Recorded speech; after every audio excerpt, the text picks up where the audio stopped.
always and special guest Nick Sainato. How are you, Nick? That was so good. Yeah. Okay. So, welcome to another episode of the Hell Money Podcast. I am Casey Rodemore, joined as always by Aaron Redwing. Aaron, we are 4 or 5 days deep into the Las Vegas Bitcoin 2025 conference experience. Yeah. How's the motivation doing? How are the vibes? I cried a little bit this morning, but not too serious. Okay. Yeah. Like it was just like one or two tears. One or two on the cry scale. Yeah. It was like just a little bit of like a, like when your face like does like the little like sobbing like twitch. No, I'm not a woman. You've never cried? No, I'm a man. I never cry. I fully just stuff that shit back down there, Yeah. And wait for it to come out in some sort of like massacre. Right. Know? Absolutely. Yeah. So it wasn't like a full like break, like waterworks situation. It was just kind of like a like sort of moment. Yep. But I got what through triggered it. I'm just so exhausted. Yeah. Like we did so much. No one should be in Vegas for more than like 2 or 3 days. No one should be in Vegas this long. No. I have to go to a bachelorette party after this. Like I'm literally going from here to a bachelorette weekend, which is the craziest code switching imaginable. Yeah. And then we still have like the auction ending like next week. So it's just like doesn't fucking stop. Yeah. But we had a great event with Nick and Gamma and Arthur from Nulcha Shows. Haven't actually introduced Nick Sainato, the CEO of Gamma. Co-founders, CEO, founder, yep. CEO. People love those co-founder titles. Yeah, they really want the. It's never that serious as we were just talking about. But no, it's either works. And then you and Aaron are part of the team that's sort of under Aaron's Inscribing, puts on the Inscribing side event that often takes place along with a major Bitcoin conference. How did that go? Well, one correction. It's not a side event. It's the main event. Conference. That's right. Yeah. We're the first headlining event. They follow us. BTC 2025 is some sort of satellite thing. I mean, it's really like we're kind of honored that they chose to do this. Absolutely. But, to follow us. But no, I mean, it's a crazy event week as always. Like there's as Aaron's crying sort of signifies here. But I honestly have to say, despite like being locked in our like co-working suite for like 48 hours before the event, and like not being let out even for like, sunlight or food or anything, it was like a major success, and it was definitely the best event we've done so far. Yeah, the venue was extremely cool with all these like projections and stuff. And it was also really big. There was tons of space. It was great. And a lot of people came. I mean, it was busy all day. Mm-hmm. Like there was like a cafe area, the kind of like lobby expo hall. There was like one smaller projection room where we had like silent disco style workshop stage where people were on like beanbag chairs with headphones listening to a presentation. And then we had like the main room that had like, I don't know, 250 chairs or whatever, plus standing space. And it was full in every room all day. Yeah. It was crazy. It definitely was a lesson for me I'm sure we'll talk about this. I guess maybe this transitions into like Signals a little bit, but I feel like with this space, it's very difficult to figure out what's real hype and what's fake hype. So just for example, like there were so many events this week, right? Like parties, conferences, side events, whatever. And a lot of them were just like free register on Luma, and then you can see like how many people have registered for those events or like when things are at capacity. And something that I've always like tried to not do with our events is I make people pay for tickets, because I think if you don't, people won't actually come. Do you know what I mean? Like if it's just a registration thing, then like they might register, but like they're not like invested in like being there in a way. And so if you actually like put some investment in, then you want to get something out of it. So like you will attend a workshop and like get a Sats card at the end of it. Like after you've learned how to inscribe on it, you will go watch panels. You will like participate because you've just like put something of yourself in it. And it also just like from an event organizing perspective, it means that like our numbers are real. You know what I mean? And I definitely found that to be the case with the other events that I went to, where like our event was packed all day and like the numbers that we thought we were going to get, we got.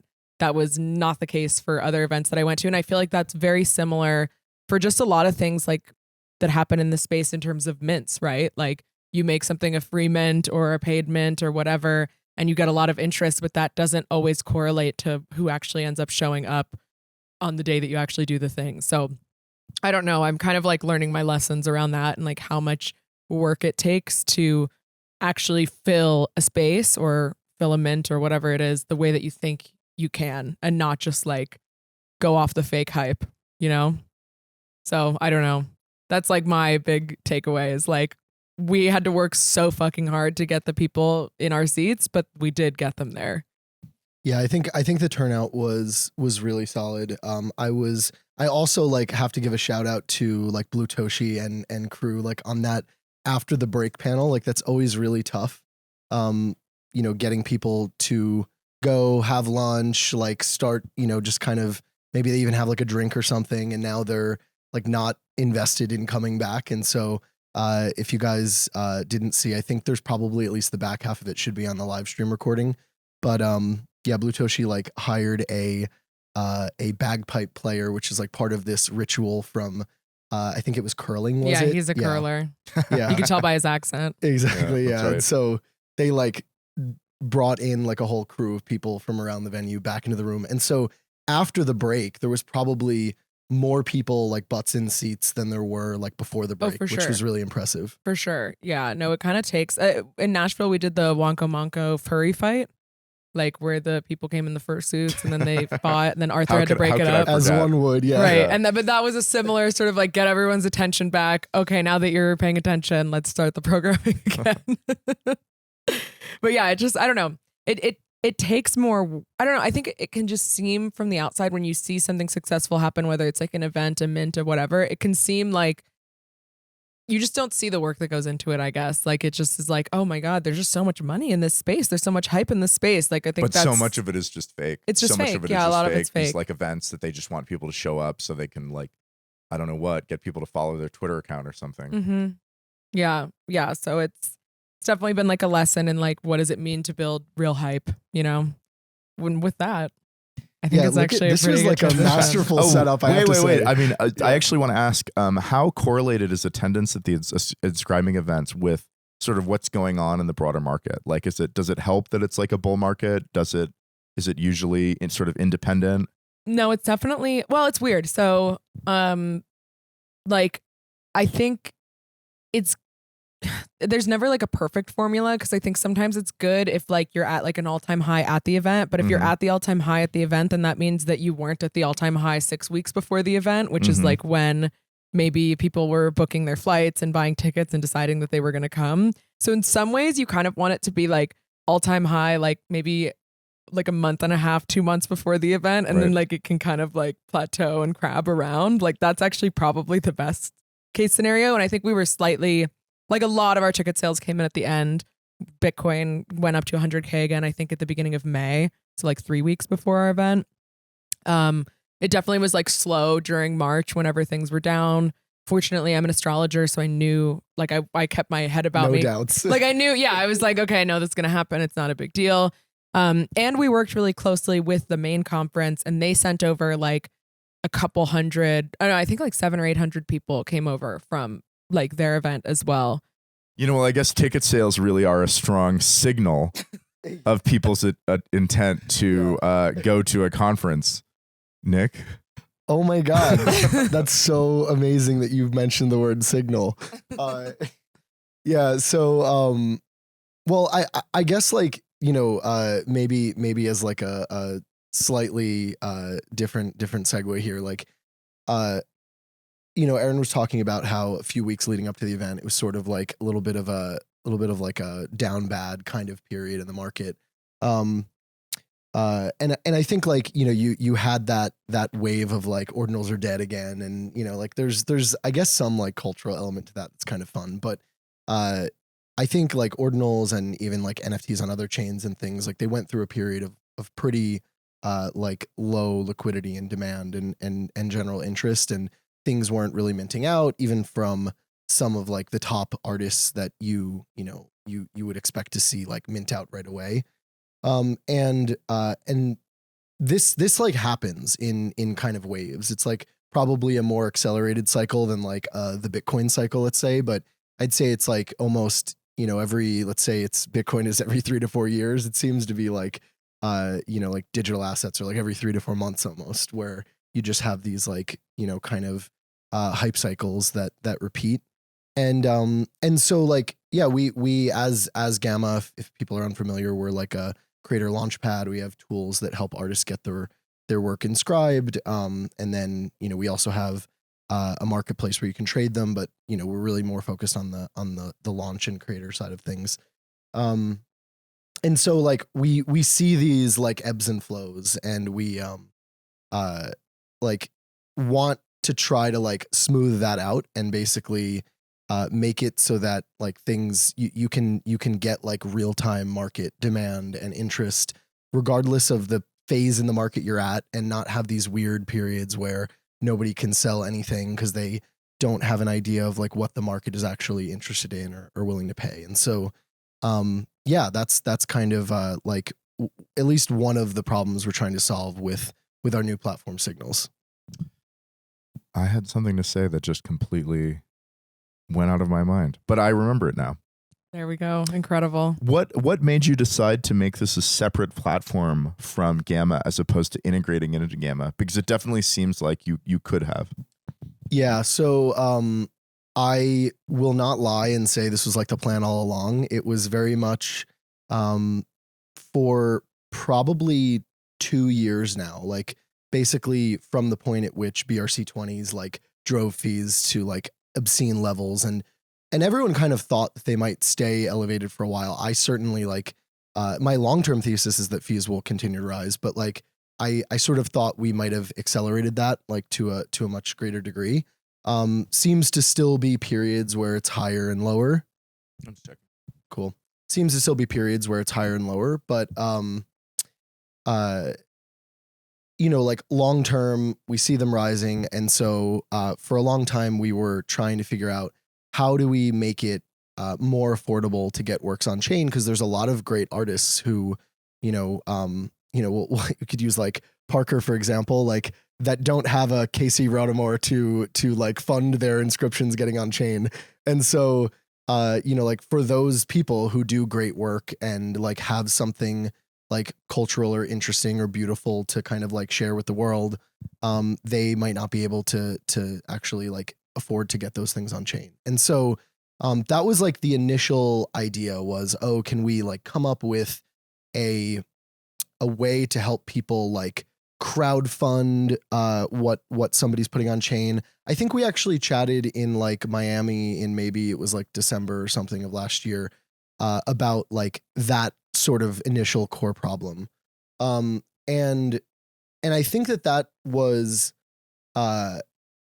would have been a valuable thing to bring to market on its own. But I believe that like if you're going to do something like this, you need to think about all like the incentive structures. And like, I mean, that's like Bitcoin in itself is like, it's so beautifully in-baked incentives where like people just behave the way you want them to behave. And we didn't feel like just doing like crowdsourced inscriptions was going to be enough to get people to be like, yeah, I'll throw money at this random thing that like might possibly come to market and then we'll see. It was just like, it didn't feel like it was going to be a successful offering. And so we kind of like put a pin in it for a little while. And as we like kept iterating on different features of the platform, we're like, okay, we really need to do something with this because it's still very much a problem that needs to be solved. And all the while, we and many other platforms and artists and projects like have been seeing this horrible whitelist system that is like always was pretty bad in my opinion, but has just gotten like worse and worse and worse. And that's worse in terms of like the work and the effort, but also worse in terms of like it actually being a reliable indicator of anything. Like it's almost like an anti-signal at this point. Yeah. Right. Yeah. I mean, yeah, if people are willing to do these like absolutely moronic digital treasure hunts to get their whitelist spot, it means that like they don't have any time and they don't have any self-respect. Yeah, I think it's also very like, at first I thought that I just didn't understand the whitelist grind. Like I was like, okay, there's this secret language that I just don't get. But then I've realized that it actually is just language is a herder. It really is. Like it's purposely obfuscating because people will grind for a whitelist before they know what the price is, right? So like they might be grinding for a whitelist thinking it's a free mint or like something close to that, right? And so they're like putting all of this like going into the trenches of the discords and doing whatever shit they need to do, only to find that like the mint price is 0.2 BTC. And then it's like, okay, you did all this grinding just to give someone permission to pay you 20K, like it's a very weird, and I think there's always been this weird thing of the reason why people want whitelists, like why can't you just set a price and have people buy it, right?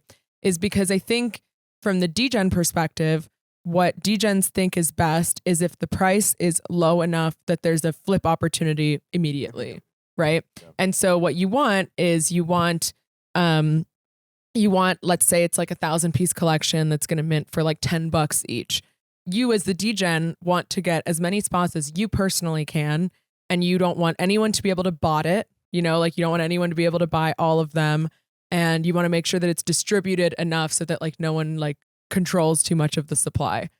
If you just set the price higher, people wouldn't bot it, right? Like if you just set it like where the actual market price was and like a person couldn't bot it and then assume that you could flip it within 2 hours of buying it, like that wouldn't be a problem. But to the degen, that's not what they want, right? They want it to be like free as possible. And so I don't know, I think it's like this weird, I don't know, I think crypto in general, there's so much weird language and culture that emerges from not being able to just admit that the thing that you want is not like, I don't want to say moral because that's not what it is, but it's like you don't want to say that what you want is to pay less than what the piece is worth so you can flip it, right? There's a very weird thing, which is actually very anti-capitalist, which is like the degens don't want the people producing the thing to just charge what the market will bear, which is like the normal thing that you do in every other market. You just jack up the price, right? And they don't want that, but they want to obscure why they don't want that. Team's so greedy, blah, blah, blah, blah, blah. Well, but it's just that they want their own cut for doing nothing. You know what I mean? Like I don't even mean to be like antagonistic towards like traders or flippers. Obviously, you're going to do that if like you're given the opportunity to. But it's just like, yeah, I don't know. I mean, there's like creators and hard workers in this space, and then there's like grifters and traders. Well, I mean, like to defend the grifters and traders, yeah. At least the traders. I mean, I think like. Like the creator might not make anything if there weren't like traders interested in like investing maybe into the midterm rather than like the immediate 1 hour flip. But like, so I don't think you want to make it so that like you've fully extracted every possible cent. Because, I agree. Yeah.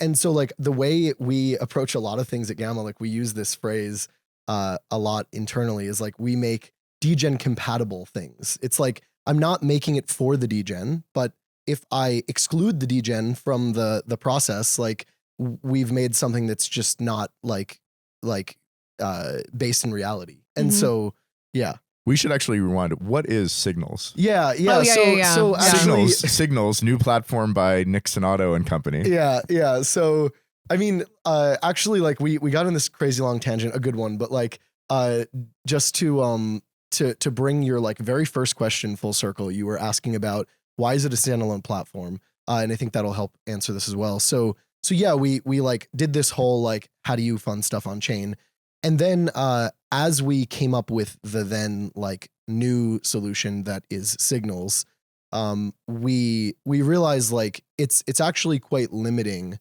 to just make this like a feature of Gamma, in the sense that like I don't want to like force somebody to launch on Gamma. Like that's never been our MO. Like we don't do like exclusivity agreements or anything like that, which sadly like a lot of the big platforms in like blockchain and Web3 and decentralization like do that, which is crazy to me. But it's like I want you to work with us because you want to work with us, and I'm just going to make the best offering and like and hope that you'll like see value in that. And so anyway, despite that, we don't want to like force anybody in. And so if a creator like wants to go make their own mint website and launch it, but they still want to like prove that there is market demand for what they've created.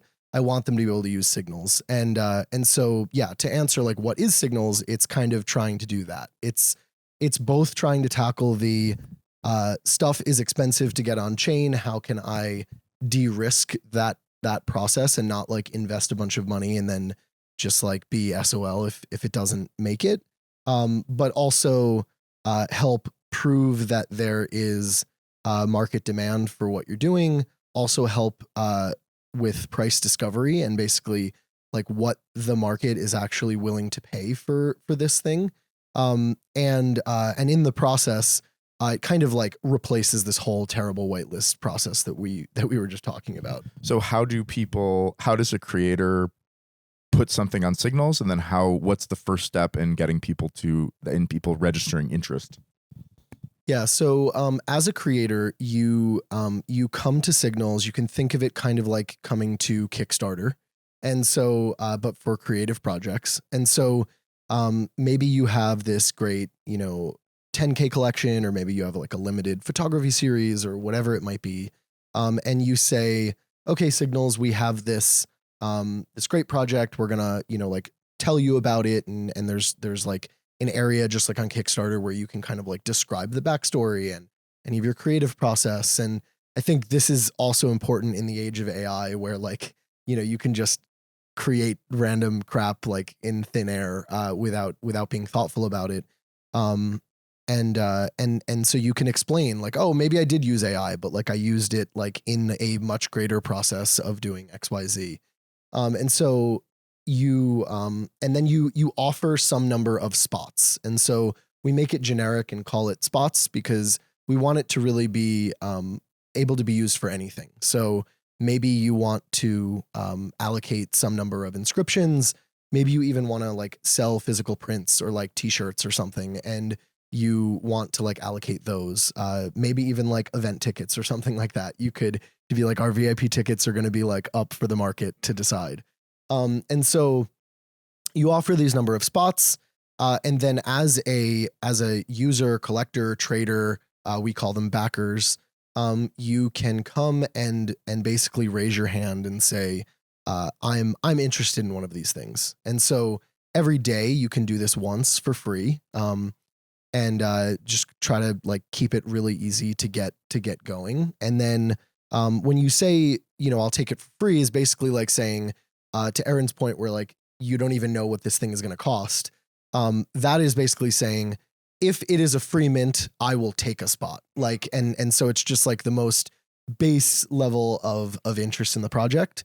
And then if you're more interested in it than that, you can actually like upgrade that to a real bid. And so as it gets into that next phase where there's like a bit of a bidding process going on, that's how the market collectively determines a fair price for the spots. And so, let's say there's 1,000 spots available, and you have several thousand people who've indicated interest. We then take the 1,000th bid for the 1,000th spot. And let's say bids are from $0 to $1,000 and the 1,000th bid is $100. We say, great, that is the clearing price of this auction, which is going to be the ultimate mint price or sale price of this item. And yeah, I mean, that's like the high level of how it works. And so the creator of the auction will then get paid out from the bids that have been made? Yeah, so it's a little bit more nuanced than that, and this is actually like an interesting thing that we did, and I think one of the reasons why this platform will be like tenable for everyone. So instead of placing the full bid in a project you don't even know is going to succeed or not, we ask you to place a 10% deposit, and this deposit is basically establishes that there's like some skin in the game. And if you don't get a spot in the project because you're outbid or the project doesn't succeed, we just return your deposit to you. And the way we do this like affordably is we have you buy these little like in-game credits. You can think of it like you're playing Fortnite or something. And you can just buy them with Bitcoin. Like our goal is not to have you like hold a huge bag of these or anything like that. It's just like to back up your 10% deposit.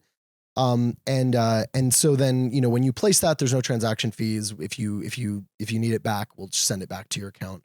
And then when the price settles and everybody gets their spots, that 10% deposit, 5% goes to Signals as like a price discovery and sort of like platform fee. And then the other 5%, we don't want to have to like KYC creators and projects and like figure out that. And so we actually take that second 5% and we give it to the drop site, B2B, that is doing your launch. Now, if you're a creator that wants to do it yourself, we'll give you the 5% and you can decide if you want a KYC or you can just, take these credits like on your account or whatever. But by doing that, we can just like KYB the business and not have to KYC you. And then the remaining 90% is a peer-to-peer like normal mint where some collector or trader pays you Bitcoin, you receive the Bitcoin. And so this I think was like a really important thing because I don't want to KYC people and I don't think creators want to do that either. And so we kind of like can get around it by taking that deposit as fees and then the rest is just like done by the market. How did you wind up at the 10% figure for the deposit? Good answer. Yeah, no, I mean, we like built the system in such a way where like we can adjust it if needed. The 10% I think was we may wind up raising or lowering it if like, we're not getting honest behavior, but I think 10% is a pretty good number to have a little bit of skin in the game, but not feel like you're like locking up a ton of liquidity. And like I said, we also don't want to like force people to buy a ton of these. We call them bars, the credits. And so, like it's just enough to make it hard to bot, enough to make it hard to lie. And like enough to be a little bit painful if you don't follow through on your purchase. Yeah. But not so much that it's like a roadblock either. Right. Yeah. Fascinating. I had something that I was going to say and then I forgot it. Just remember it. Here comes the crying again. Yeah, exactly. I'm going to sob now. How long has it been in development? Close to a year. Good on you for keeping it secret. Oh my God, he's been so tight-lipped. I had no idea until Aaron blabbed it to me, a few weeks ago. Yeah. Aaron knew like a little bit ahead, but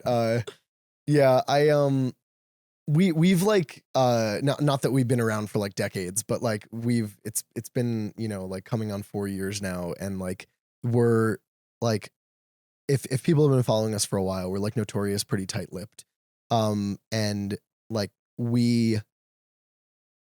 I guess there's pros and cons to this strategy, but like we don't like to release something that's like really half baked. Like even our like beta.gamma.io like new platform is not a beta in the way that some would describe a beta. Like it is a fully like tested, beautiful, great UX production code that is not at its fullest potential and vision. And so we call it a beta for that reason. But like we don't really like to like ship something half baked. So I mean, I 100% fucking agree. I'm tired of people shipping shit that just doesn't fucking work. Yeah, it's like Ord 0.1. No, I'm kidding. Oops. Or we always had full unit tests. Everything always worked. We've never had a bug. All right. I remember what I was gonna say. I think it was circling back to the whitelist conversation and like the price discovery aspect where I like the idea of, I can't remember, I think there's a name for it where you do an auction and then the lowest price sets clearing price auction. Clearing price auction. Is it called a Dutch auction? No. It's clearing. A little bit different. Dutch is like you go until it like whatever, but clearing auction. price is like everyone puts their bids in and then it's like whatever is like the bottom of the viable bids is the whole price for everyone. The nice thing about that is like, I agree. I think the goal for a mint is not for the creator to like find the max extraction point that everyone will pay for. Cause then it's like, yeah, you want to leave some room for your collectors. Right. And I feel like the clearing price auction does a good job of that because it's like, if you are the first bid, like let's say it's a 1,000 piece collection and you have bids from like what was the example? $1,000 0 to 1,000. and like the minimum ends up being 100, but you were willing to pay $1,000 for that mint spot. Now you're paying 100 and you have $900 that you were like willing to pay. And so maybe you'll go buy a couple more on secondary. And so I think it does a really nice job of leaving some of that wiggle room where like the person at the top who bid the most for the auction is not going to be unhappy that they're paying less than they said they would pay for it, right? Like now they've gotten something for maybe cheaper than they would have paid for it. And then they're like more incentivized to participate. And then obviously the person at the bottom who sets the lowest price is like, yeah, nice. Like I got it exactly. Like I guess the price is right perfectly. You know what I mean? So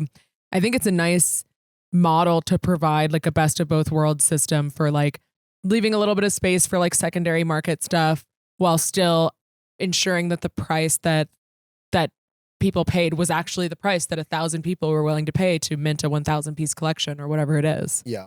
Yeah. And I think it's, I think what's cool about it as well is that, you know, from a collector trader standpoint, like you nailed it on the head. Like I think it leaves that extra room there. And I think that's a win-win for like everyone involved. Like even as a creator, you want there to be like some liquidity on secondary for your project. Like that's usually like a good sign that there's continued high demand. And it wasn't just like some botted thing where you signed up 1 million accounts and bought it all yourself or something like that.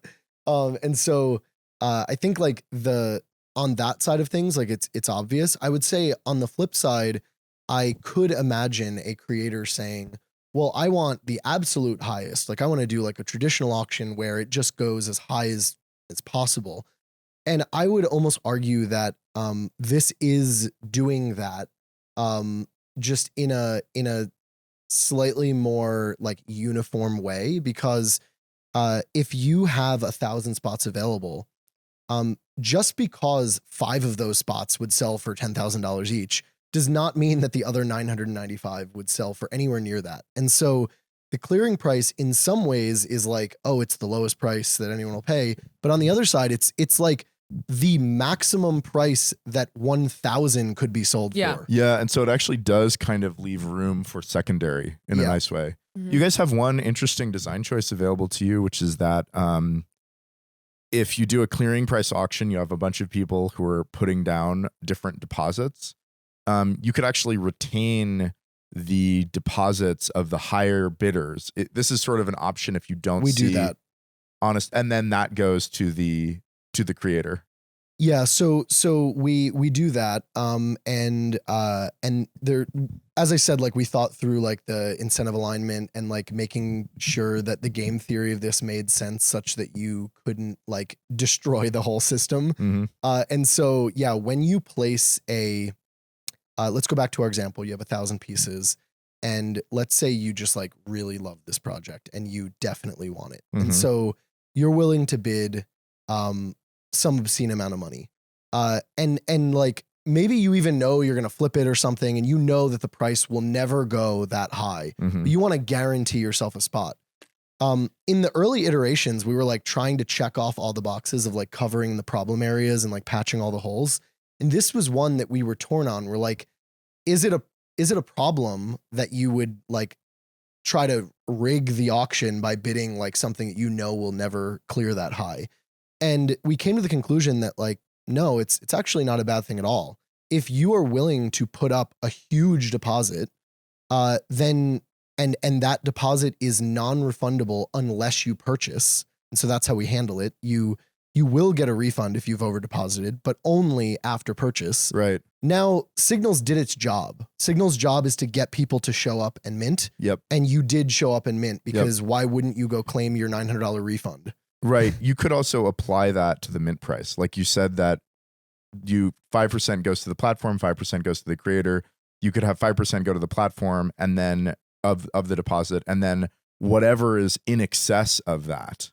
Right. So if the clearing price is $100 and you have a bunch of people that put down $10 because that's the minimum, the platform would get $5, creator would get $5.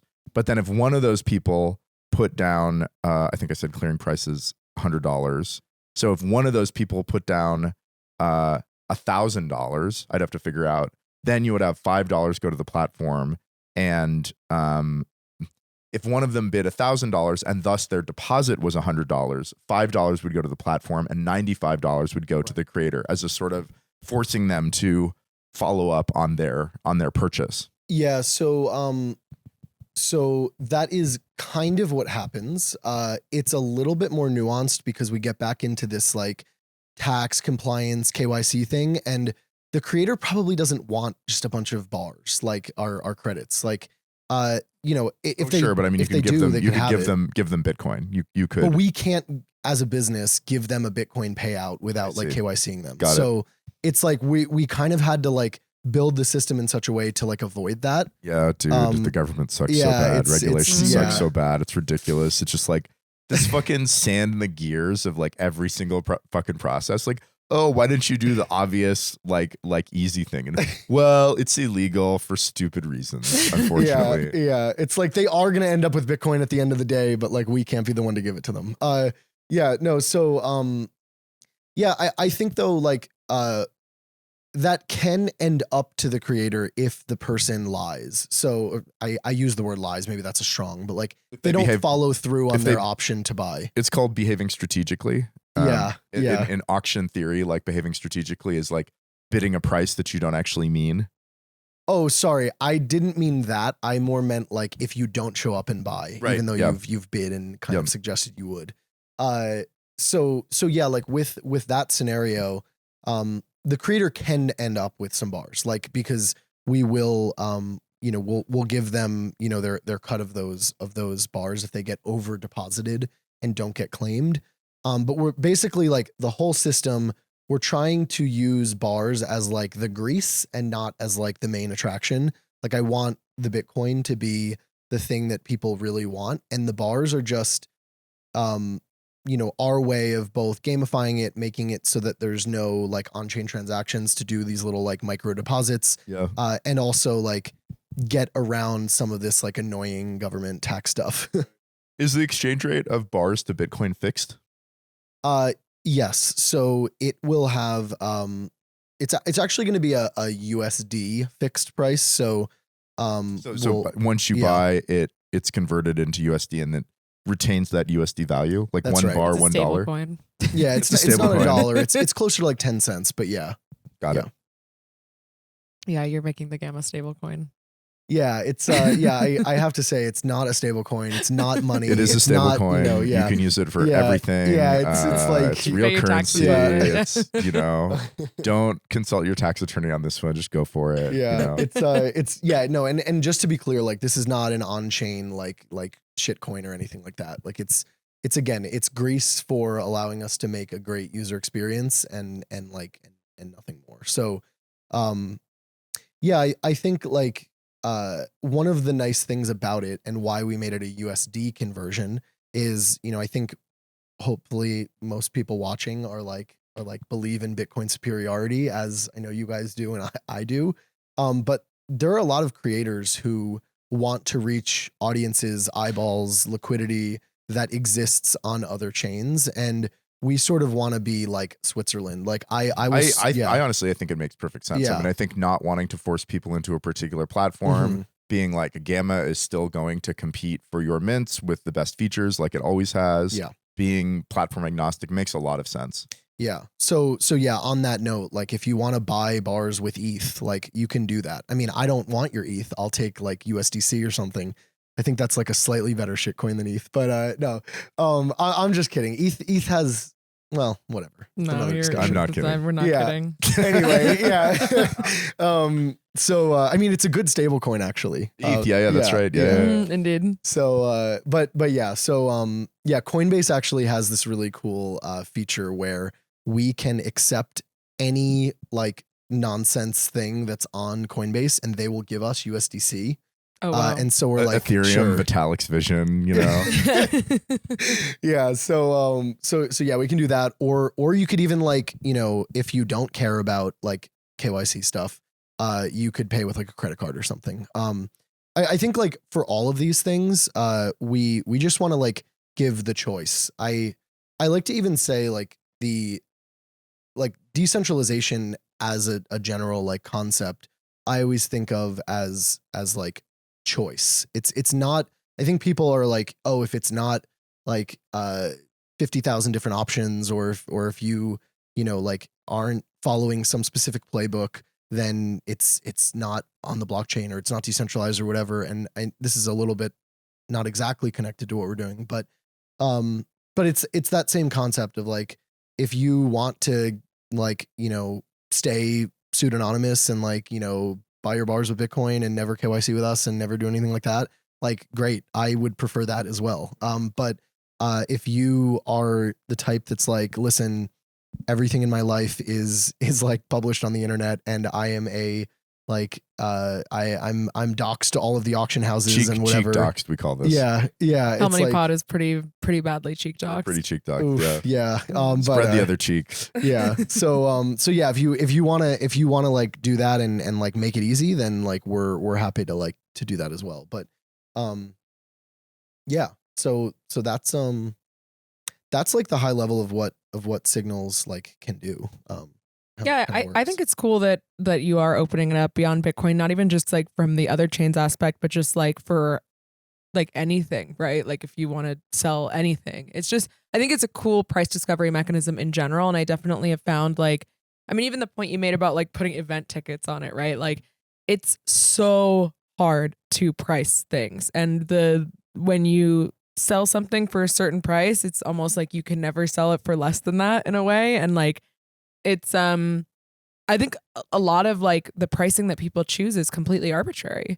Like it's completely arbitrary. Totally. It's not based on any data. It's not based on, it's just a vibe. It's like, oh, I think the 9 looks better than the 5 at the end of this. Yeah. Like over that, there's like little tricks you can do. I want to end it in an 8 because that's good luck. And yeah, exactly. Like there's little tricks you can do. There's like maybe rules of thumb for psychology and like, yeah, but a lot of it is just completely like arbitrary. And a lot of times I think it's difficult for people to not get their ego wrapped up in it too, where they're like, I think I'm worth this, so it should be this. And it's like, well, if the market won't pay for that, then intrinsically that's not true, right? And so I think it's applicable for a lot of different things. And so I think that's part of why the counterparty ecosystem, like the counterparty like meme coin or meme like rare Pepes is so like healthy in a way. Is like they don't really give a shit about the money. Like they're degenerating out, but like you make a crispy Pepe, like people want that shit. Yeah, they understand like the Pepe scientists are like they're doing it for the love of the game. They're doing it for the love of the game, absolutely.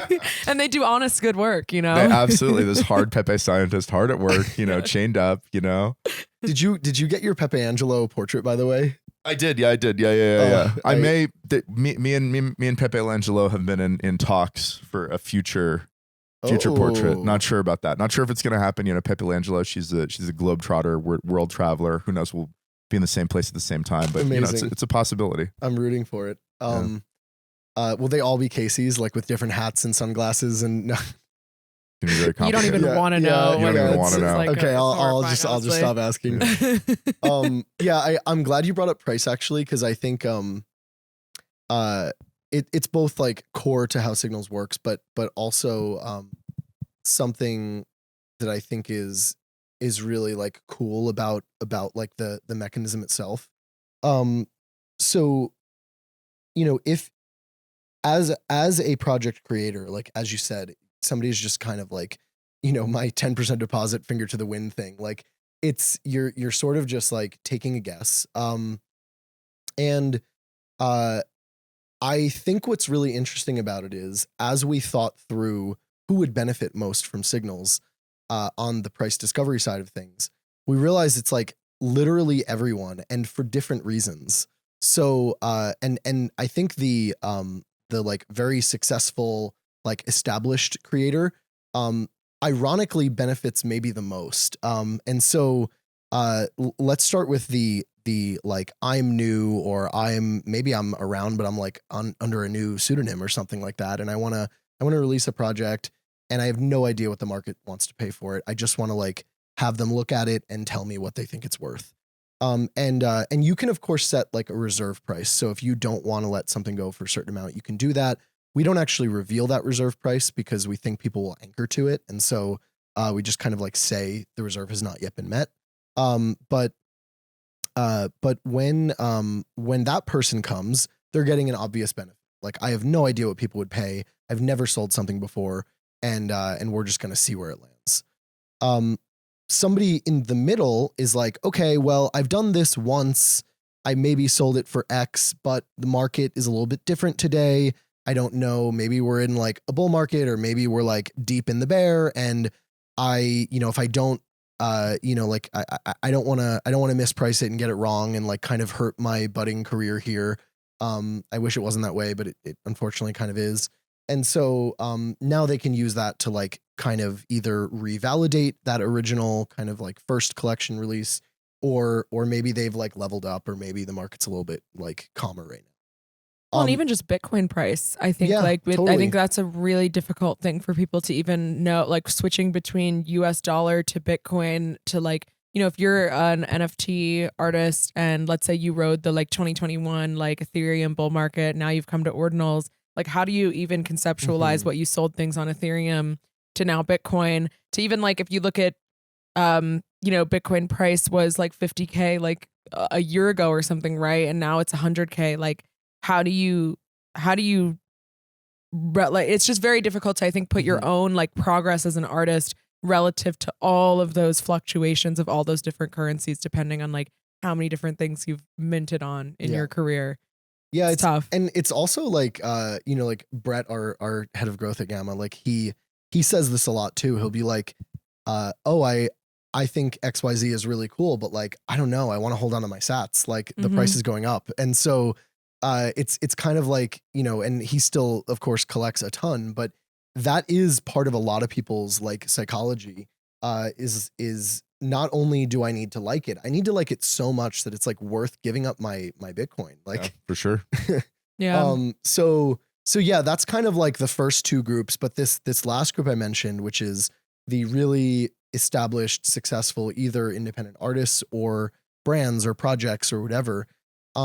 I would argue that although many people think like, oh, they have it easiest, they can just like pick a price and go for it, there is so much higher stress and anxiety around that person picking the right price, because if they pick the wrong price, again, I wish it wasn't like this, but a lot of people will be like, black mark on you, I never want your stuff again. And like everything that was valuable is no longer valuable. And like, it's just, it's kind of ridiculous that it's such a like strong reaction, but that can often happen. And so this person needs to really be thoughtful about what they price, and it will be scrutinized from every which way when they do land on something. And, like I won't like name names here, but like you can also think of some of the bigger projects recently that have kind of picked a big number out of a hat. They got a lot of heat because they picked a number out of a hat. Like clearly the market was willing to pay that if they minted out. Yeah, that's actually a really interesting point, that like just them coming up with that number and it not being a market driven process, even if the number was correct. Yeah, like maybe their internal data shows that like the market is willing to pay that, but like people don't maybe believe that or whatnot. And again, I like to say like the proof is there. Like the market minted these things, so like they were right. But yeah, like you get. You kind of like are doomed in almost every scenario as an established creator or project. Like you either like way underprice it and you like aren't being properly valued for your work, or you get the price wrong, it's too high, and now you've like destroyed your reputation, or you get yelled at and whatever. And so it's just like this tiny little window where it's like the perfect price.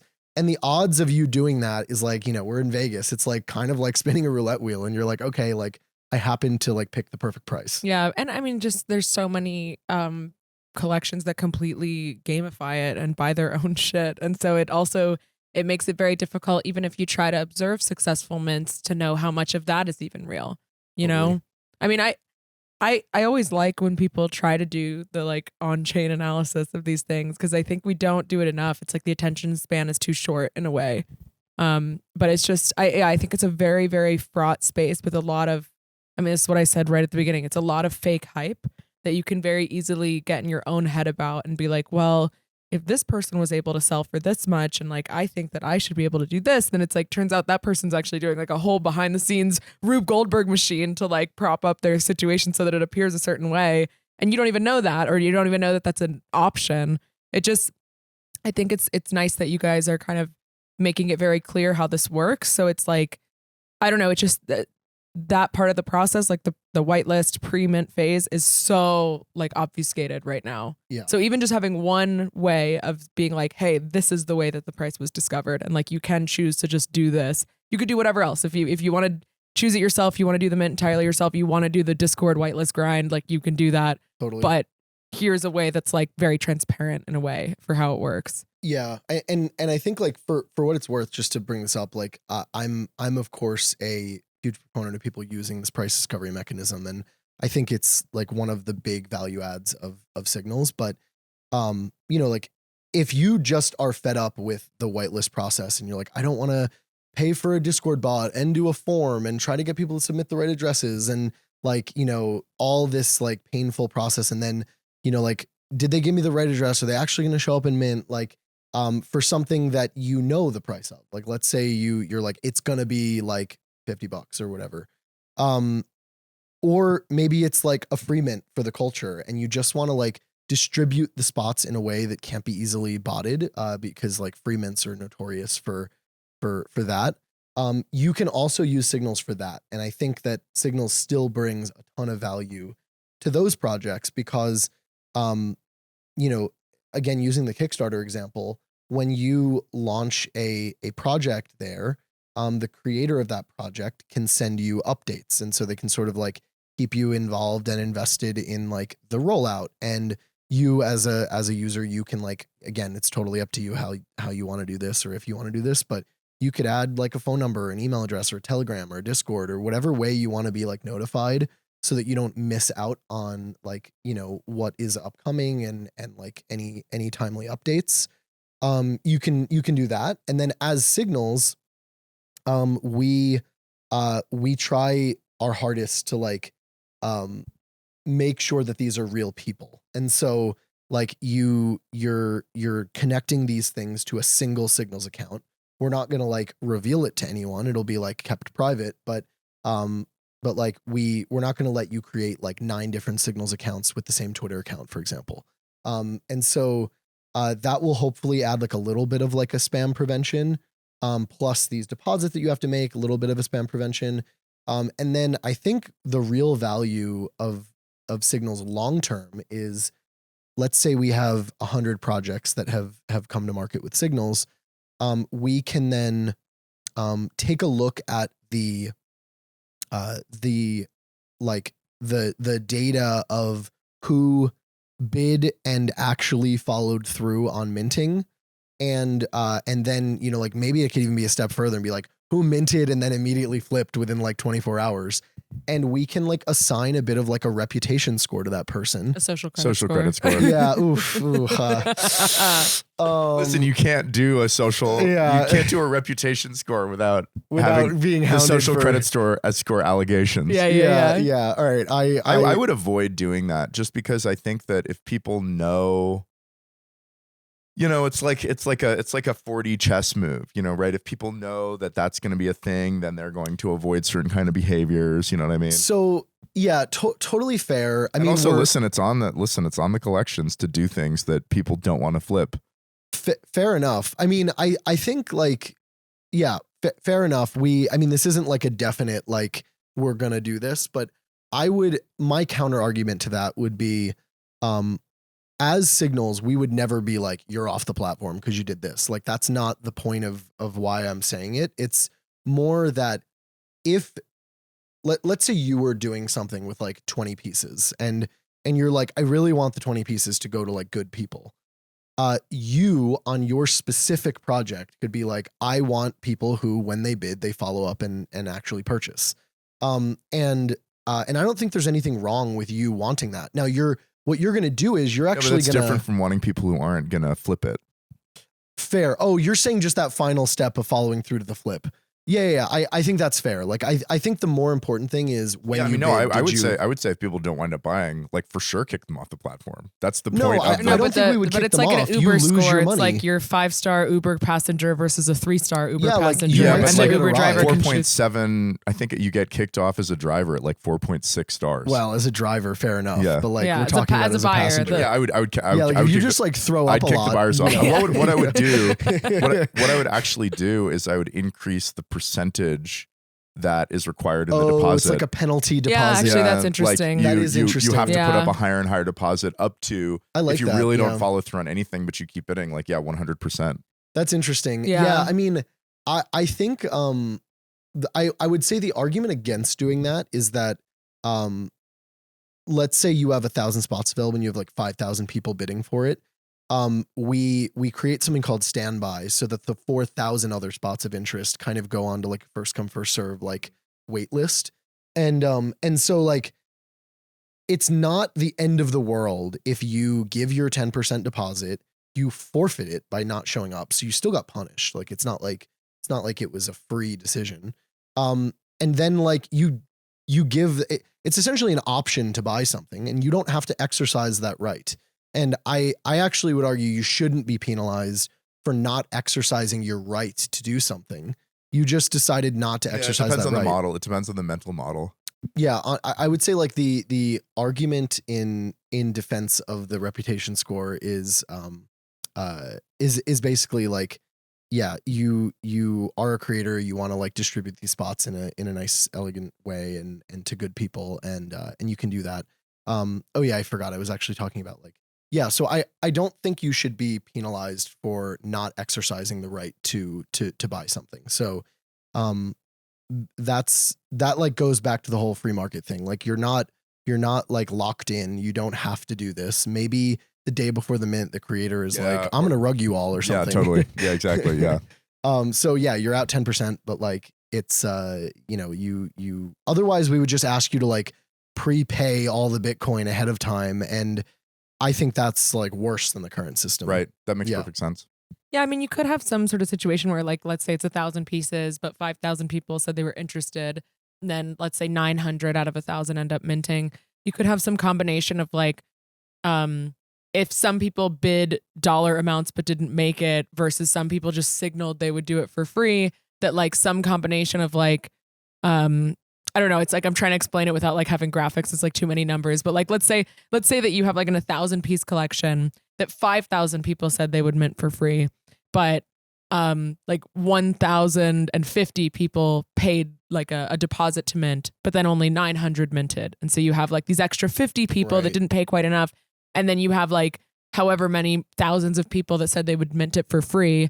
You could make it such that like when you have that like post whitelist phase where the reputation score then comes into play, where it's like, then if you have a high reputation score, you like are first for like the second grab, basically. Like something like that, where it's like after you've gotten out of the like phase of people who have like put down a deposit where you can like clearly rank them because they've put in a bid, then you could have some sort of like reputational aspect where like, okay, if you're a good minter that like always mints when you say you will, then like you get the next spot like available to you. I don't know, something like that. That's actually a pretty good idea. Like after you get through the, like hard signal of money, you get the like soft signal of reputation. Of good people. Of social credit score. I was about to say like now that you mentioned social credit score, I just, like have to bow my head in shame. Yeah. Well, no, it's funny. You could lean into it and call it the Signals social credit score or the Signals credit score. Just to acknowledge it and be funny. Yeah, like speaking into like the leaning in, this was one funny thing we were thinking about. We're like, so the phases of a Signals project, there's 3 phases. The first phase, we call it finding signal.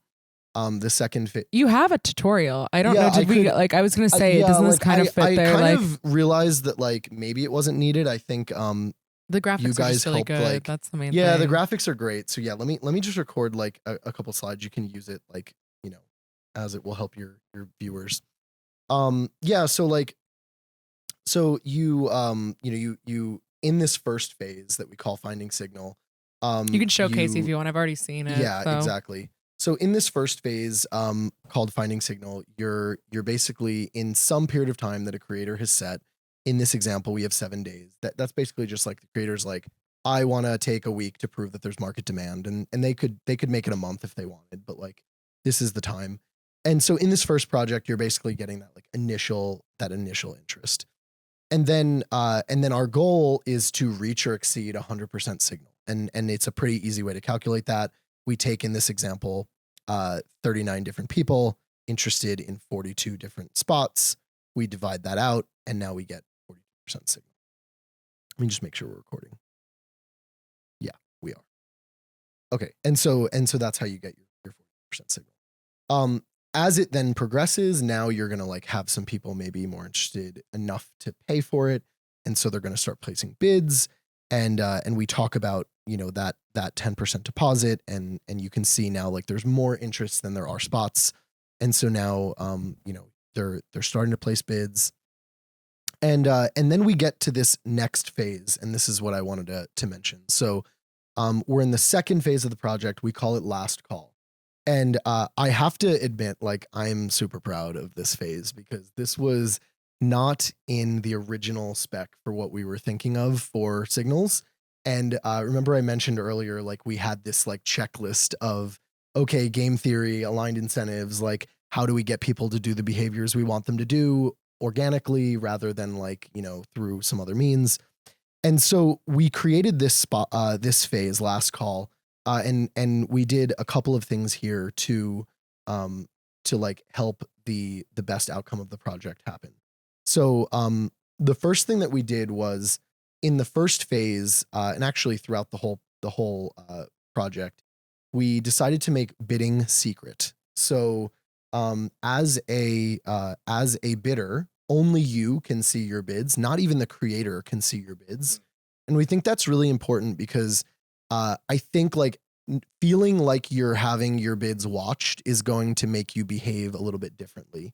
And so that was like number one. But number two, the reason we call it last call is within this phase, you have one final chance to place one final bid. And you can actually like, shout out to my mom. She's a real estate agent.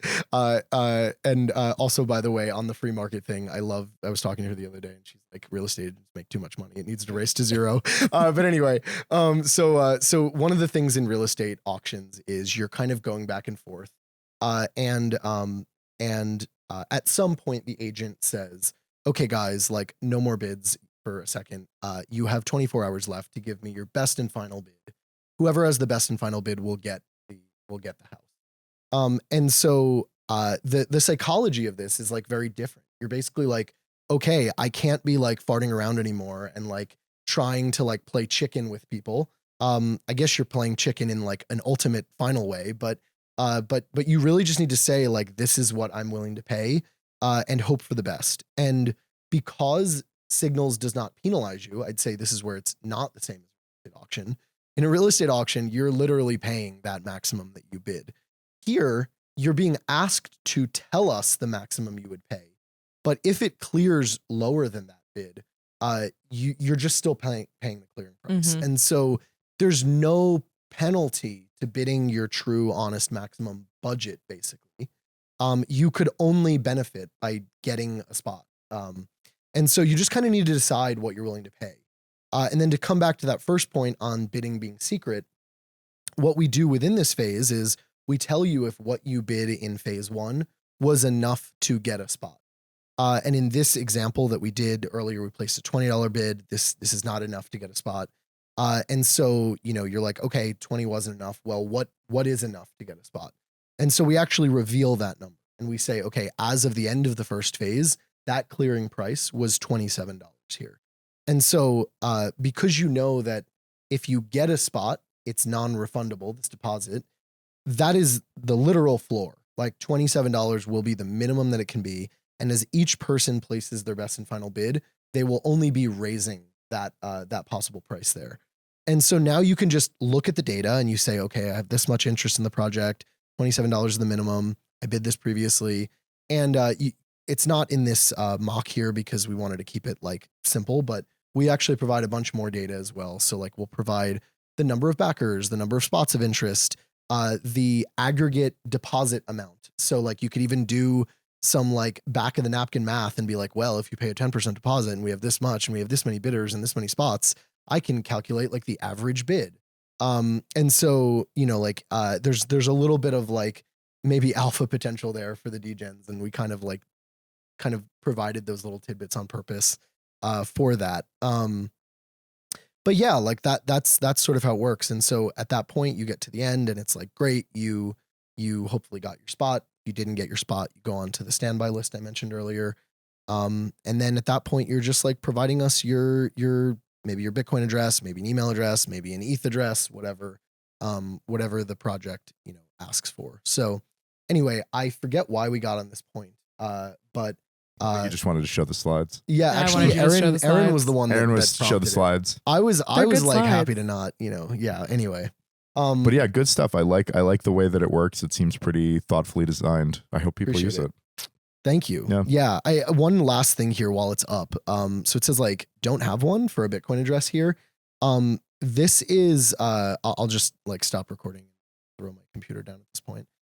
But where it says like, hey, don't have a spot, like, one of the things we really wanted to do here is like, since this already is not like dependent on launching an inscription, for example, or like to Aaron's point earlier, like if she like for ticket sales or for like t-shirts or like a limited drop or whatever, like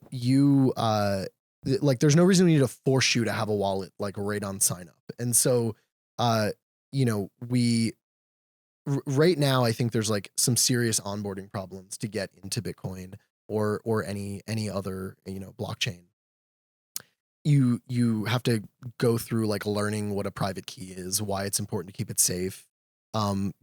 Probably the average person like is not going to understand like the second and third order effects of doing that.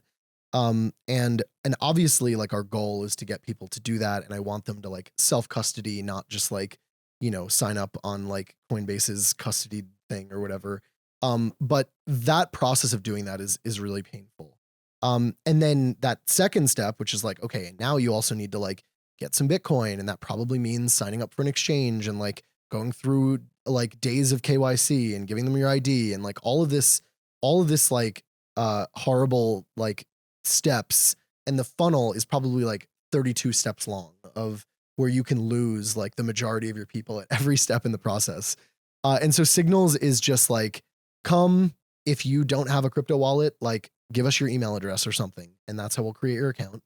If you do have a wallet, like that's fine too. You can sign up that way. And then once you get a spot, so, we'll give you like some free bars, like just to like get going. And, if you want to like either use a credit card or whatever, if you have like, you don't have crypto, you could get some initial bars to like place your bids. And then once you have a reason to set up a wallet, like you got a spot in a great project and you're interested in it, now we give you the instructions really easy on how to set things up in the right way and be like, this is the ultimate address that we need to be able to give you early access. Here's how you set one up in like the most thoughtful way. And our hope is that gives somebody like enough of an incentive to say like, okay, the gain is worth the pain of doing this. Nice. I want to get a little bit into the Nick Sainato origin story. Nick Sainato on Nick Sainato, as it is. So, how did you originally? What was your path to Bitcoin like? Oh, interesting. Yeah, I thought you were saying like from birth. I was like, I don't know. You'll have to ask Aaron my natal chart or something. Right. And, yeah. Like You're she both can go Aries. Oh, there we go. Yeah.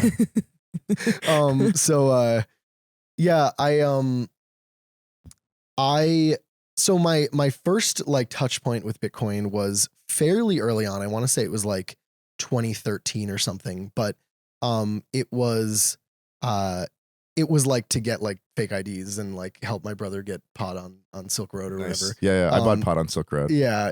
And so that was I think statute of limitations is probably gone at this point. No, I'm kidding. They don't I'm even give a just shit about joking. that shit. You're good. Yeah, Ross is already out. No, so They're gonna put you in jail yeah, though. they're gonna just like you Prisoner exchange. Yeah. Yeah. So that was like the very first like kind of touch point. And I don't remember the exact price, but I want to say it was like under $100 And at so the you time. purely got into it because you were like, I can buy pot on the Silk Road. Well, I can get fake I don't IDs. smoke. Like I've literally never smoked. It's just not appealing to me. But like a fake ID, yes, and then like my brother. But anyway, How did you hear about it in the first place?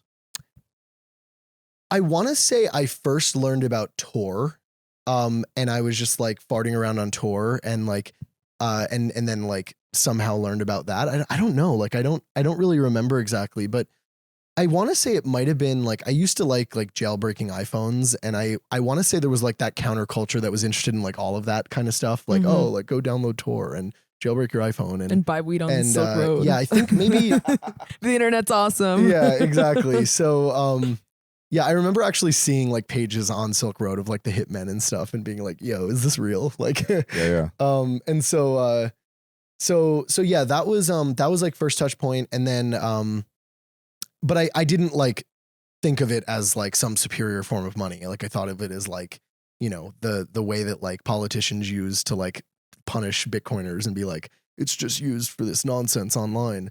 And then probably like a year later, I started taking it super seriously because I got a Shiba Inu, and Dogecoin was popping off, and I was like, I need to have some Dogecoin. So that was like the like freedom money, like learning. No, I'm kidding, obviously, but like I did have a Shiba, and I was like, I need to own some Dogecoin because I have a Doge, and so I think I was a senior in high school. So you did do some like degenning?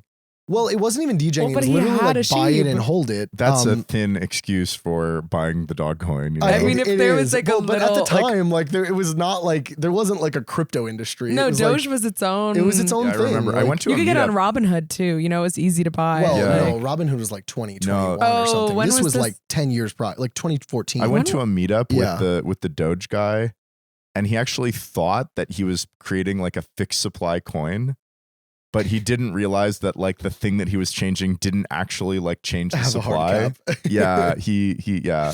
I think he's pretty disgusted with most of crypto. I think That's so. what I've heard. Yeah. Yeah. But yeah, no. So I got that, and like, let's talk about like the horrendous like private key like setup thing. I didn't know like how any of that worked at the time, and so and I also didn't know how to buy Dogecoin, and so I was like, how the heck do you buy this? And I must have ended up on some like forum, and they're like, oh, you can buy a paper wallet on eBay. And so I bought 10,000 Doge on a paper wallet on eBay. Didn't even like know to like rotate those keys. So like, this is probably just like, I don't even know. And I split it half with my friend. He like actually found his, like when Dogecoin pumped like a couple of years ago. I have no idea where mine is, but yeah, that was pretty fun. And then, but like in all seriousness, like actually believing in like the Bitcoin ethos and like why it actually exists was probably more of like a 2020 thing. So it was like sort of like early touch point, like got some Dogecoin and Having then some fun on the computer. and then like took several years to be like, oh, actually like there's something more to Bitcoin. And have you always been a entrepreneurial fellow? Yeah.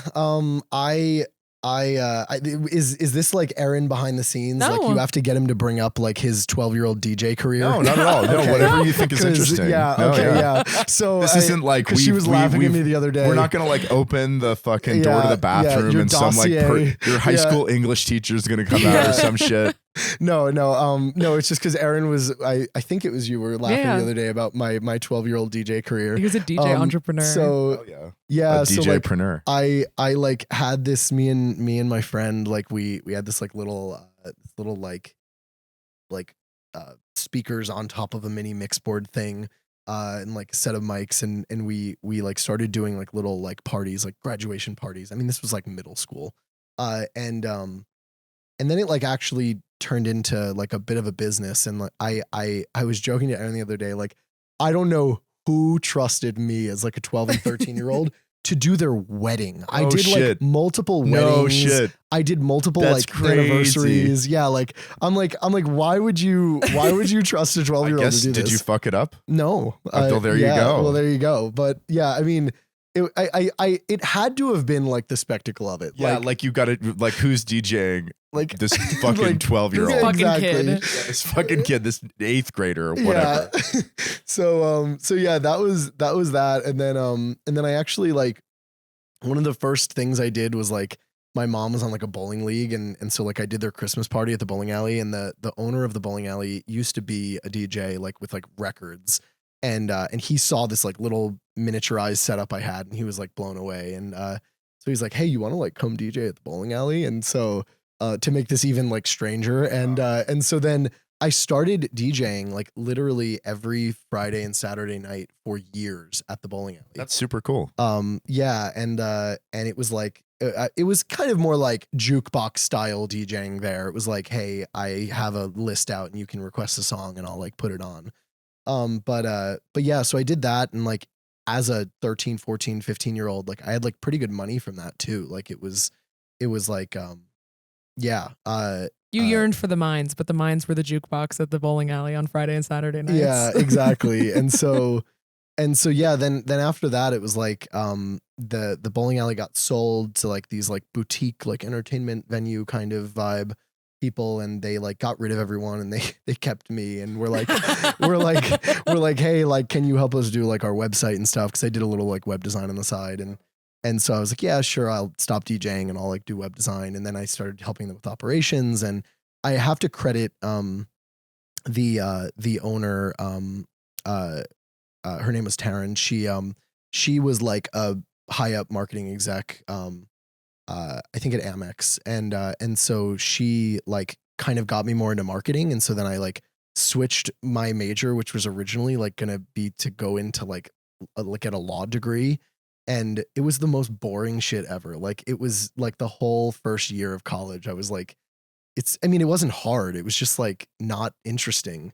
And so then I like switched into marketing and like business, and I was like, okay, this like is a little bit, like more something I'm interested in. And yeah, then I went into like digital marketing. I managed paid media for like a B2B like enterprise automation software. And actually, like funny enough, I came to the Venetian like 5 or 8 times from trade shows that they used to do. So they know me well around here. Yeah, exactly. My reputation score here is good. And, your social credit score at the Venetian. Yeah, and then like around end of 2021, it was probably like summer 2021. I was like farting around on Stacks because I like saw what was happening on ETH, but I really like prefer Bitcoin, and at the time like there wasn't really any great way to like do NFTs on Bitcoin, as you know, of course.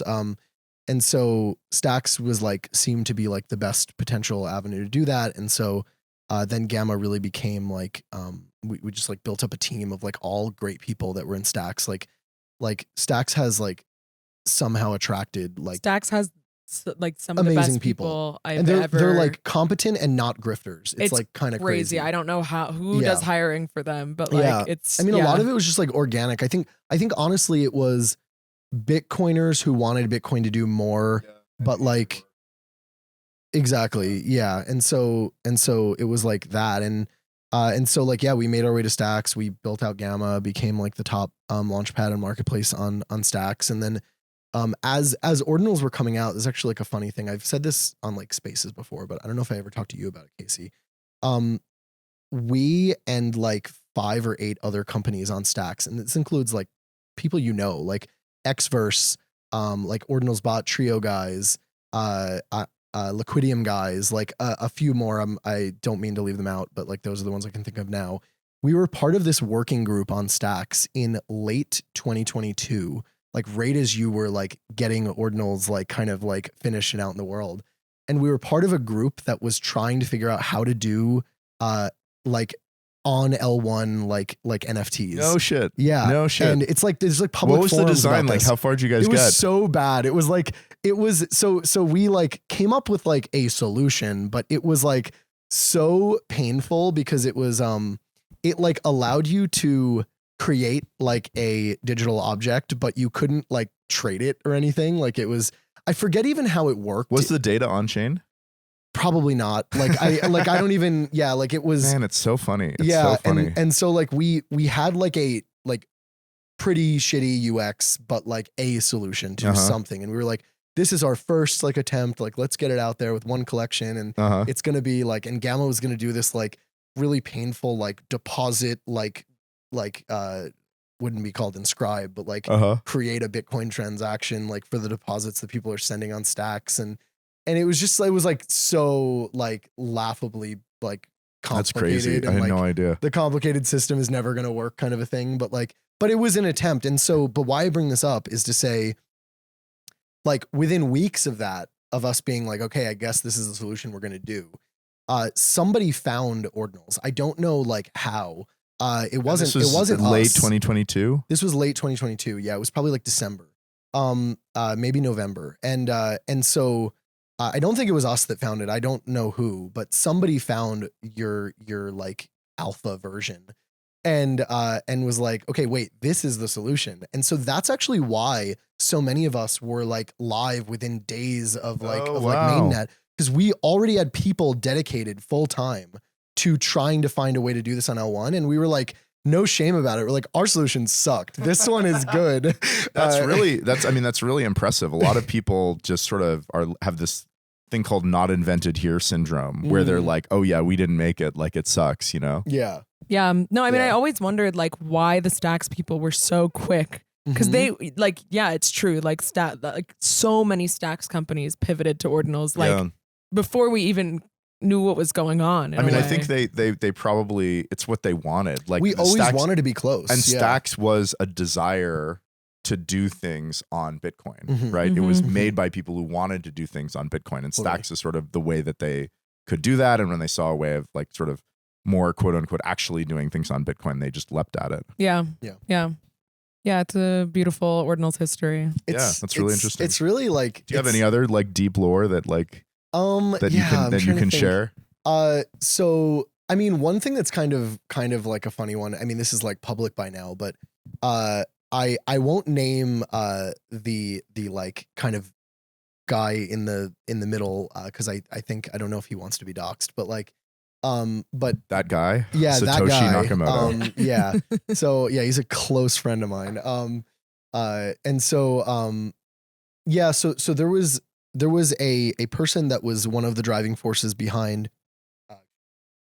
the first collection that we were going to do as like the test case with our terrible solution. And so like he had this really cool like art made up. It was actually pretty thoughtful. It was like very like small file size SVGs. So now that I think about it, maybe we were going to put the data on chain because they like, I remember file size being like interesting. I think it might've been like a seed rather than like the full data, but like the actual seed for like what generates the SVG you want, I think was on Bitcoin anyway. And so he was super like interested in figuring out a way to do this and like was one of the driving forces of like getting everyone energized about it. And so where am I going with this? Oh yeah. So he also is pretty close friends with Jack Butcher. And so around this time when we like first like were like, oh wow, okay, Ordinals is actually the way we should do this. He called up Jack Butcher, and I'm totally gonna like say the way he told me that he called him because it's just too funny. He was like, he's just this very like high energy, like sort of gigabrain ideas guy. And so like I guess he had some eureka moment of like Jack Butcher needs to like make Ordinals.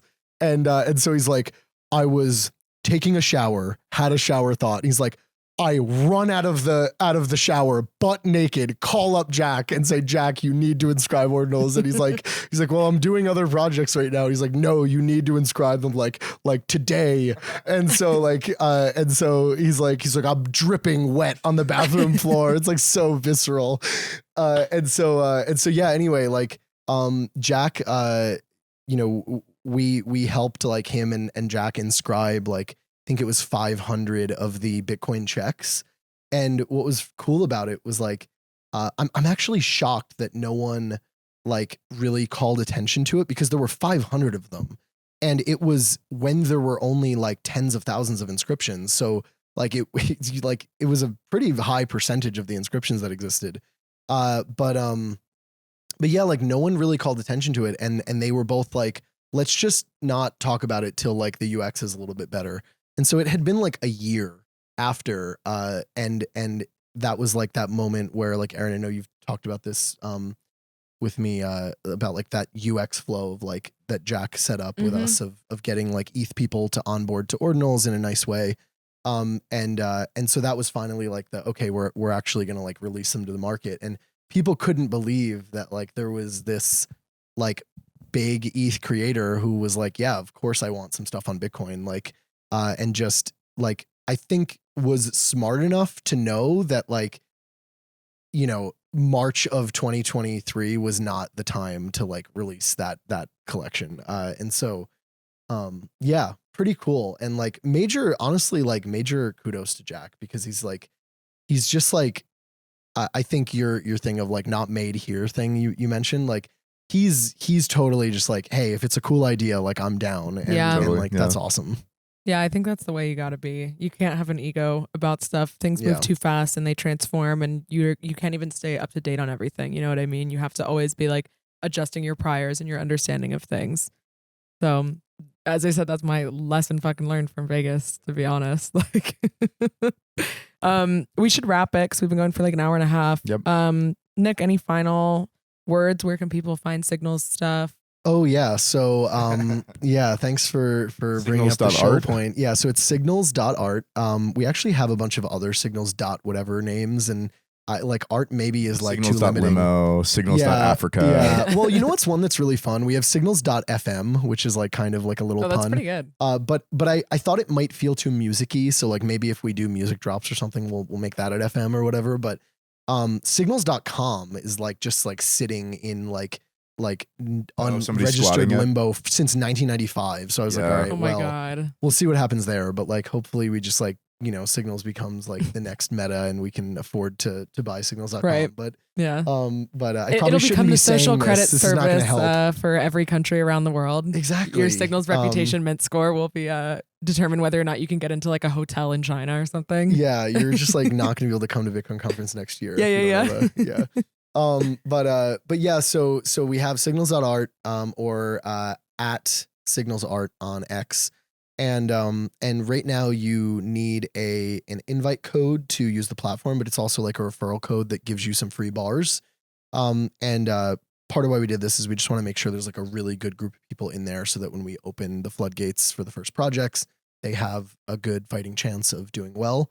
And so yeah, you can as a well-loved Hell Money Pod listener, and I'm not just saying this, like I love Hell Money Pod because I've been a long-term like Patreon subscriber, and so Memento Mori, like, you know, did me well. So thank you. I talked to a guy who said it like paid for his mortgage or something. It's crazy. Yeah, like a down payment. I don't know if I was quite at that level, but yeah, like it was. I'm a big fan of the Hell Money Pod. So the work that we do here. So yeah, of the great work you're doing for Bitcoin education. So and anti-social credit score education. Right. And so yeah, hashtag HMP, all capital, all one word. Hashtag HMP. That will get you access to the platform, but also it will give you, I think it's like 300 bars or something, which is quite a lot. We like if you just refer some random person, they're getting 10. So like you're getting, okay, 300 bars alpha for the HMP I'll link it listeners. below. Yeah. And so like, that's subscribe and comment. Guys, comment, don't hashtag disappoint HMP. us with your poor social credit scores on Signals. All right. Yeah. So that's that. And then I have one final question that I totally was like, Aaron, I'm just gonna spring this upon Casey and like put him on blast. So you have this great megalith.art auction going for like Aaron, the first. Aaron does. Yeah. I don't have anything to do with that. Okay. Well, Aaron it's and, your and piece Parker. that's the featured piece. This, and like this is not just me being a salesman. Like I do love the collection. And so like, what are you doing with the other 999 pieces? Like they should come on Signals. Yeah. And I don't know. just like have the best market outcome for this and get them into the hands of the degens. And I mean, I probably wouldn't use a third party platform. That's the main thing. See, the problem is he wants to build it all himself, which means he'll never do it at all. No, I have a plan. We talked about my plan. you have a plan? He does have a plan. How about you like white label Signals and do your own platform? No, I mean, I'm probably going to add PSBT submissions Fair to enough. Ord, and then people can just kind of bid what they want. Kind of and, like an offers thing. yeah, and then Yeah. I'll just figure it out. You know what I mean? Just kind Yeah. of figure it out. you Listen, know? it was a long shot. We'll see. But like, I you had need to try. talk to Parker, because me and Parker are like the two genders. That's true. If I'm you like, get Parker, then I'm like, That's true. I want to do this like boutique shit. I want everything to be like free range and like ethical, Rust Yeah. code, like pasture raised, no. Well, you batter can ca- still and then, do and then that for Parker's what it's like, worth. Parker's like, I want It's that like my shit to work be is done. Yeah, I and want my to work be over like with needs this to be shit valued. energetically. I want to enter a new phase in my life. yeah. So Yeah. me and Parker are the two, poles of this project. Yeah. So sell it to Parker. You know? I will talk to Parker. She's the best. She actually owes me, Parker. If you're watching this, I need the kombucha recipe because I don't like kombucha, but we were talking about she's like has a way to maybe make it tastier. So so anyway, I mean, she's a vegan. well- I don't know if you can trust her anything about That's what true. tastes good. You know. Ooh. True. Yeah, but I actually will. Although she have did the take me to a occasional really vegan meal good that I vegan like. restaurant where I had a vegan Big Mac that was That's the just thing. like a Big Mac. That's I psychotic. think the problem with like vegan marketing is that they try to say that it's like a Big Mac, and then you're like going in expecting a Big Mac, and it's not that. But it sounds like maybe this was. But This like, worked, yeah. but like, if you just say like, no, it's great Satan or something like that, and you're like, it is what it is, and Great you're gonna like Satan, it. They call him. Yeah. Great Satan. Then great. But yeah, no, I will talk to Parker, and there's no reason. Go talk to your mother. To be clear, like there's no reason that like you need to use Signals for anything other than just like showcasing the demand and maybe finding the price. And then after that, you can launch it like on your own can site port it in the anywhere. PSBT Yeah. way. So like True. That that's just does why the we built whitelist it the way we and built pricing, it. Like yeah. you I asked me don't why like not on whitelists. Gamma. I would do whitelists. Yeah. Like the degens are gonna hate how I do funds. Just They're maximally gonna max extract. Yeah, max extract. I'm a fucking capitalist. What do you fucking Yeah. think? What do you fucking think? Yeah. He's So- just not gonna. Yeah. Yeah, you're totally right. Like- it's just never gonna like sell. It's gonna be Yeah. like 2050. And Yeah. You'll you're like, see. You'll see. He's like, You'll yeah. all see. Is it still fun? Are you still having fun, Yeah. son? Add another Probably. exclamation point every year. Yeah. Totally. Word. Sweet. Well, Should thank we? you guys. Thank you Yeah. for coming on. Yeah. Yeah, Thanks. Nick. appreciate it. Thanks for being a great event partner. Yeah. Also, that was, we killed it. Like we really killed it. Mhm. I and Arthur like sleepless. Yeah. Like, yeah. Anyway, Sleepless in Las Vegas. appreciate it. Yeah. Cool. Thanks, guys. All right. right. We'll talk to you next time. See you next time. Bye.